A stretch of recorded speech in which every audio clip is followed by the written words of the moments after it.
Namaskara, this is Aprajita Gildial for Mysuru Mirrors, and today we have a very special guest with us, Shri M.B. Nagaraj, who is a Kathak expert, and today we are going to have a special talk with him. So, welcome to our show. Yeah, namaskar. So, could you please tell us something about your work and your organization? Well, I have floated a non-government, not-for-profit organization called the Articulate Trust for Arts. Under its banner, we have several activities, like to name a few, we have Articulate Dance Studio, where we impart training to aspirants in Kathak, the classical dance of North India. Secondly, we conduct or create platforms for all Indian classical dancers and their artists to showcase their artistry. So in that, I have been presenting two programs or two festivals every month in this royal city of Mysore. Apart from that, we have Sister Trust, where we support the visually challenged to who have the innate artistry in them. We would like to recognize that, awaken that capability in them, and then teach them and also help them to get opportunities to showcase their talents. And also, if possible, to make dance as a profession, as a living, support for their living. And this is some of the major activities of my organization. But here, I've also started a class in Mysore to impart training in Kathak. So, originally, where is your organization based? This is basically based in the city of Bangalore. Because Bangalore, though it's not a cosmopolitan city in terms of its definition, but it definitely by its character it is. So we have people from different parts of the country settled in this beautiful city of Bangalore, and I have more people showing interest to learn this art form. So I'm based in Bangalore. Of course, Mysore is my hometown, my family, my properties, everything. I'll always come back to touch my roots. That's wonderful. So, before we move forward, let us ask you a question based on pure curiosity. Number one, we are in South India. And in South India, you are doing something which is coming from North. So it's a very good mix of cultures, I would say. But to get inducted into something would not have been easy for you. And then to stick on to this, because dancing in India is not mainstream career. How did you get into this? And how did you manage to stay in this? Aparajita ji, you have put lot of questions and encapsulated in one question of yours. Where do I start? Why did I get an interest in this classical art form, which is from who has its roots in North India? Well, I was born in Mysore, brought up, my education and my academic pursuit was engineering, and I come from a business family. But I had this innate fascination for classical arts. I was exposed to Bharatanatyam because this is a place for that, and including the Mysore Bani of Bharatanatyam dance. Uh, an anecdote in my life I would always love to share with people is when I was going to school, and as soon as I would come home from school, I would quickly, clean myself, change my dress, and then run over to a dance school across the street. And I would dare not go into the class, but I would just climb on the plinth of the building, hold on to the window bars, and peep inside. And there were little girls learning Bharatanatyam. I was fascinated by the sense of rhythm, the movement, the use of space, and the joy of dancing itself. But somehow I started feeling Bharatanatyam is for girls. Boys don't do the dance. But later on, I learned it's not true. And in the process of my growth and then watching several classical performances, I came across to watch Jatayu Moksha of Gopi Krishna ji, you know, the famous Banaras Gharana artist. And then when I saw this young man dance, I thought, hey, men should dance like this. And then I understood that the classical form was Kathak. Then I presumed if boys have to dance, they have to do Kathak, and if girls have to dance, they have to do Bharatanatyam. But later on in my life, I do realize it's really not gender based. But yet, I learned Kathak. Another reason is, though this area is for Carnatic music, I somehow had fascination for Hindustani music. So the combination of Hindustani music and Kathak as an art, probably that nailed me to the art. Um,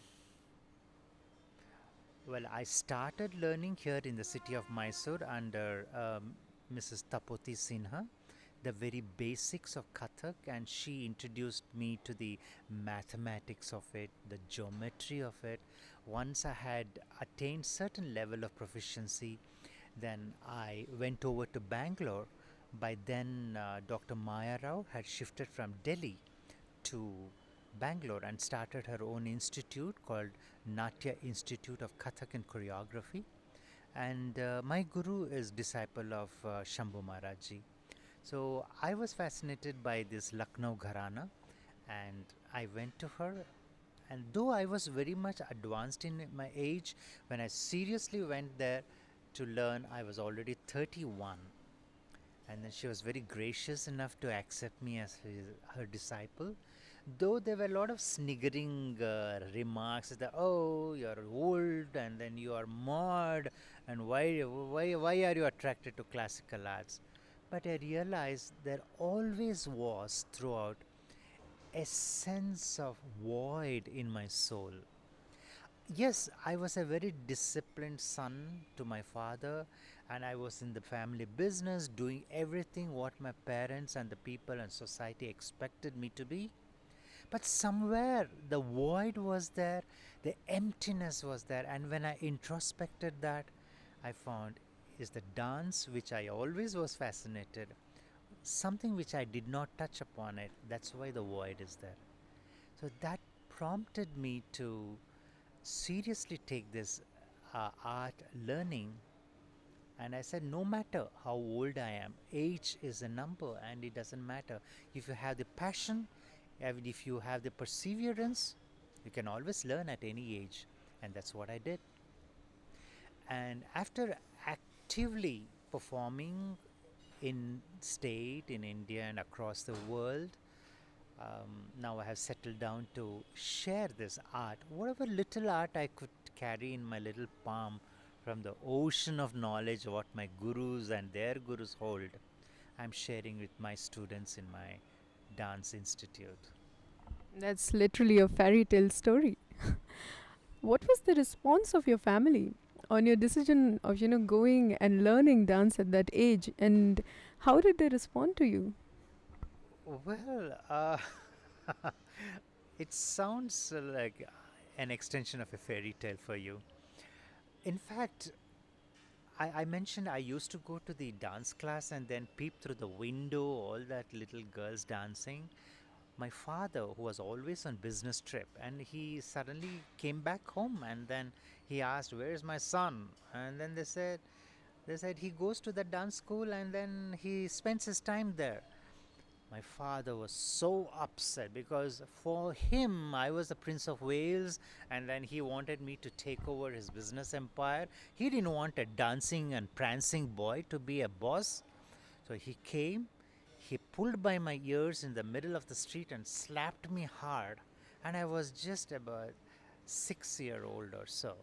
And that shock and the threat he made that if I ever see you here near the class, I'm going to break your leg. That threat, the fear of getting my legs broken, had kept this entire desire very dormant, and I learned how to quietly live by it. This went on even until my college, graduated, got into my family business, and made my parents happy. My father, oh, yes, my son has come to age and then I can relax. Now the business is here. But then, like I said, the void. So I secretly went to this dance teacher after several search, secretly went, and then in the wee hours of the morning, like 5:30 in the morning till 7:30 before the breakfast time, I would go there, learn secretly and come back. But my teacher said, why are you learning? Bliss I get while dancing. Lot of people use prayers. Lot of people do bhajans. Lot of people do visitations to holy places. Why do they do that? It's exactly for the uh, same purpose that I want to dance, because dance involves mind, body, and finally even the soul. So that's the way I wanted to connect with the Supreme. That's the reason I want to learn. And my guru was very appreciative of this approach to learning. She said, yes, I'll do my best. But then, after a year and a half of my training, basic training, my family doctor, he asked me, I don't see you anymore in my clinic. I mean, you should be keeping good health. Good, you are. But what have you been doing? I said, nothing, doctor. I think I'm dancing, so maybe that would have helped me. He said, that's it. Dance is so wholesome, and that's why you have got over some of your health issues, and now you're doing fine. And then he said his brother was the one who started the Star of Mysore, KB Ganapati. And he said, we have the first anniversary of the newspaper, so why don't you dance? I'm going to talk to my brother. I said, no, I don't dance for public. I said, then why? Why have you learned? So I gave the same reason. It's because of the spiritual bliss I get. I said, he said, you are a very selfish man. Why? Why am I selfish? He said, if that's the bliss you get, why don't you share with people the same bliss? It's in your hands to take your audience to your level of consciousness or conscience and take them in that path of bliss. Why don't you do that? I said, hey, that makes sense, right? I think in India, the culture is meant for that, to take people along with you to a higher level of consciousness. And I said yes.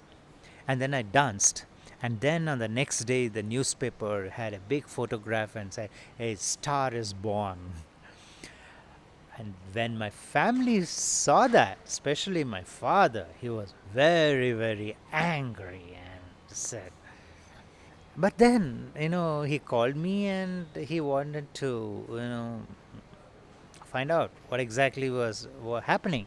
But then there were a lot of phone calls coming while he was trying to shout at me. They say, hey, your son danced very well. Hey, that, this. And so my father couldn't say anything when the whole society is appreciating. He couldn't do. He silently wished I was not dancing, but then he couldn't do anything about it. So that gave me the courage. I say, okay, now that my father knows, my family knows, I'll go khula. So I went seriously on performances, but all along, my theme when I make a presentation, my choice of repertoire, and all that was purely based on the classic grammar of the art form and the spiritual content. So that's how my journey has been, will be, and I want all my students to take this spirit forward. That was wonderful to hear. Really, really soul touching. So the next question to you would be, what do you see for contemporary Kathak, which is happening all over India nowadays? And which legacy of yours would you like to add? Well, this reminds me of the Shastras, Bharata Muni's Natya Shastra, which is more than 3,000 years old. In the conclusive statement, Bharata Muni says, Whatever I have written in the previous chapters are all the guidelines for a successful Natya production or a dance. But you should have the sense of prayoga, sense of improvement. Observe the life around you and reflect that life in your performance. When Bharatamuni himself gives you the license to do that, who am I to question the various changes, approaches, perspective of this classical form? I am nobody. But I can always share my personal opinion on it. But I will never stop them doing it. See, when I use the word classical, what's the definition of classical? Anything, literature, painting, sculpture, architecture, music, dance, whatever it is, when you say classic, it means something which evolved and which has withstood the test of time for a long period, and if it still exists, that is classical.